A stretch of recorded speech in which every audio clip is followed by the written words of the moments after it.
میرے نبی پاک علیہ السلام نے فرمایا قیامت کے دن ایک آدمی کے لیے جنت کا دروازہ کھولا جائے گا، وہ دوڑتا ہوا جنت کی طرف جائے گا، جب دروازے کے قریب پہنچے گا تو دروازہ بند کر دیا جائے گا، وہ پھر آئے گا، پھر دوڑے گا، پھر جنت کے قریب جائے گا، پھر وہ دروازہ بند ہو جائے گا، پھر مایوس ہو کے آئے گا، پھر کہا جائے گا واپس آ، کھل گیا دروازہ، کئی بار آئے گا، کئی بار جائے گا، روئے گا، تڑپے گا، پریشان ہوگا، فرشتے سے کہے گا یہ میرے ساتھ کیا ہو رہا ہے؟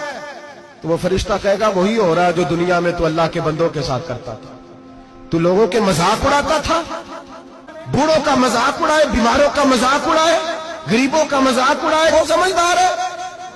میرے نبی کریم علیہ الصلوۃ والسلام نے فرمایا رب کریم کے فرشتے کہیں گے تو بندوں کے ساتھ ایسا کرتا تھا، آج تیرے ساتھ ایسا ہوگا۔ میرے بھائیوں بہت زیادہ نہیں کرتے لوگ آج مذاق؟ بڑا ظلم نہیں کرتے؟ تکلیف نہیں دیتے؟ لوگ لوگوں کو دکھ میں دیکھ کے مذاق اڑاتے